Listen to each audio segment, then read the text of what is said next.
Ingat Pelangi, ingat Ajis Burger.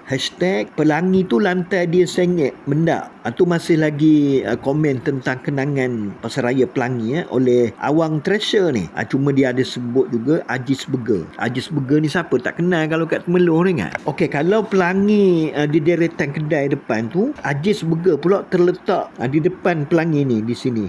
Sini gerainya dulu. Dulu gerai Ajis Burger ni memang jadi tumpuan ramai, termasuk penumpang-penumpang bas ekspres yang turun dari terminal depan. Ketika Pasaraya Pelangi pindah, Ajis Burger terus unggul di sini.